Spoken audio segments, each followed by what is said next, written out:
So Master Verveer, I know that you spend a lot of time talking to governments about the importance of data flows and the increasingly important role of cloud as a game changer for many in the economy. Kathy mentioned a lot about the role of cloud for multinational corporations, but I think you probably have some pretty good arguments in terms of the SMEs and economic growth and development. Can you give us a sense now that we've got this sort of business layer about how the State Department work is going in this effort? Surely. We, as Dorothy said, are engaged pretty extensively in terms of trying to promote and improve transport data flow. Of course, at the end of the day, we leave it to our friends at USTR to negotiate arrangements with USTR and colleagues and have done an outstanding job of raising these issues and trying to crystallize them into agreements. But our efforts then are principally to try to identify issues, try to see if there are places where these issues can be handled by our foreign counterparts, given their discretionary abilities in ways that we think are sensitive.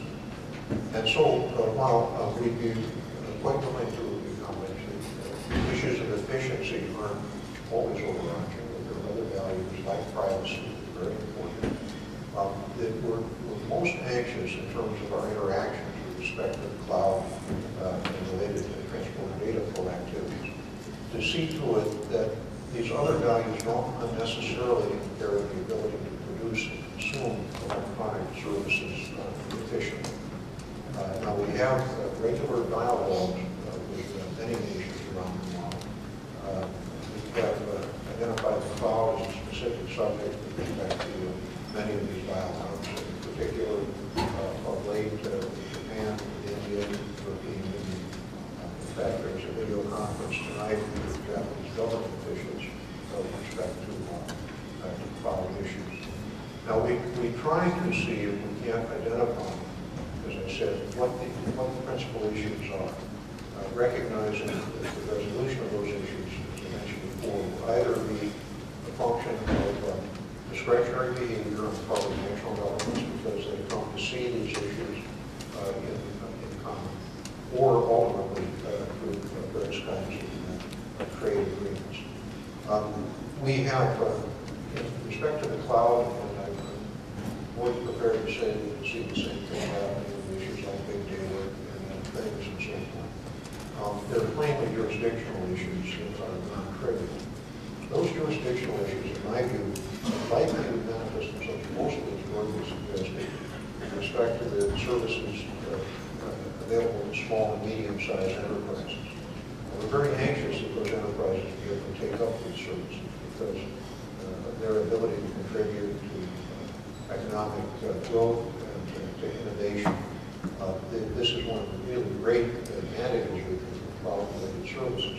But it's also likely to be the case that these kinds of customers are going to take up these services on the basis of take it or leave it contracts. And that's the area where I think one cannot be at all secure, like with respect to negotiated contracts between large entities. This is an area where we really cannot be sure that the courts, empowered as they will be with consumer protection legislation, other kinds of juridical principles, would in fact follow the terms of the take-or-leave contract.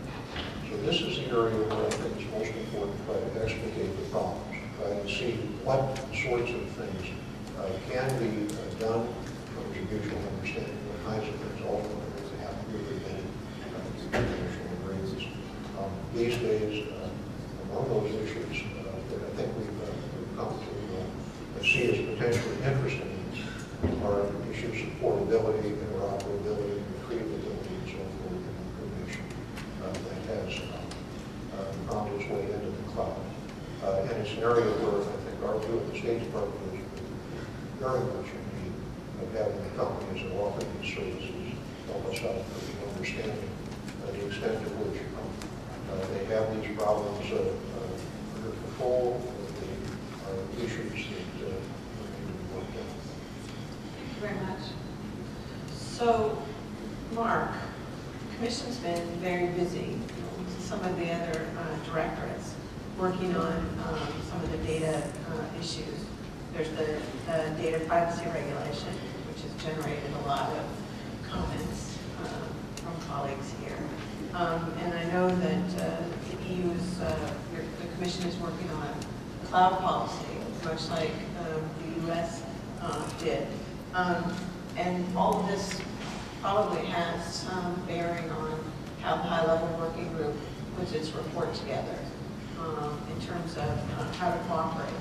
So I know you don't, DG Trade doesn't have the lead necessarily, but it's a part of the process. Can you talk a little bit about how DG Trade is trying to square the circle on some of these issues? Well, I'll try, Dorothy.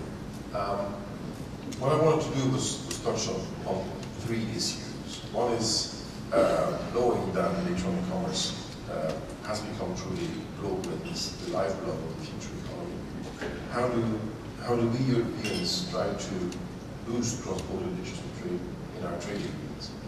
That's topic number one. Topic number two, Dorothy has mentioned it, and I cannot escape touching upon it very briefly, which is what is the current situation with regard to data protection in Europe, and then thirdly, say a few words about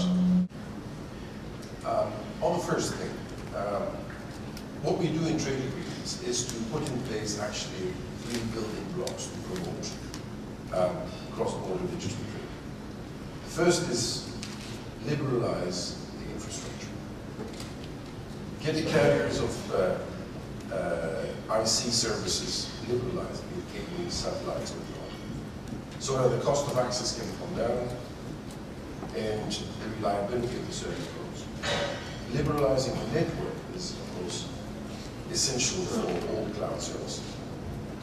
Two, once the infrastructure has been put in place, make sure that you have the right rules.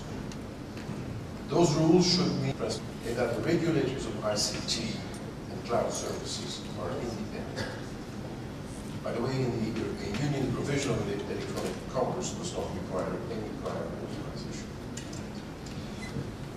The rules on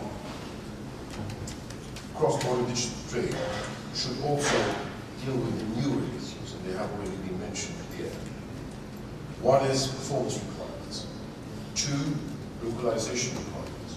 Three, blocking on security grounds. And four, censorship. These are issues that we absolutely need to face.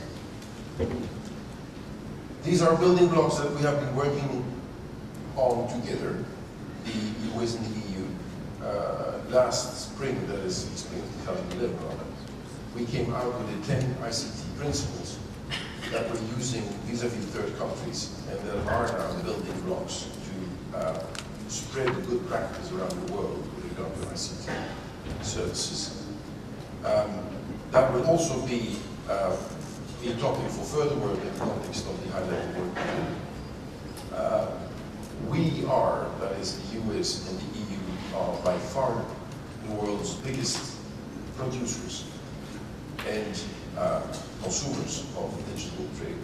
And if we work together, we can definitely set the benchmarks for the rest of the world. Topic number two, data flows and protection of data. Where are we? Well, as you know, we have a legislation dating back to 1994, which essentially says that cross-border trade in data is possible, provided that the place where it's shipped to has adequate rules with regard to personal data protection. Those adequate rules have to do with the rights of the individual, the respect of the rule of law, an independent data protection authority, and then effective possibilities for the individual to find redress when he has been damaged. Now, these are the sort of things that we have been working on. With the US, we have two agreements with the Customs and Border Protection on the one hand, and with the Department of Commerce, we have this adequacy assessment. We have proposed a new legislation in the beginning of this year, big advantage for the rest of the world would be that rather than you have a number of principles translated into 27 pieces of legislation, henceforth there will be one single piece of legislation in Europe dealing with data protection. On the issue of the cloud, so as I said, we'll be coming out next week with our European cloud strategy. I'm not going to say too much about it, so if you still have the appetite to read it. There are three things we're going to address, or four actually. One is standards, two, model contracts, three, the role of the public sector to enable the development of the cloud. And given cloud computing is par excellence the most global thing you can imagine, the dialogue with other countries.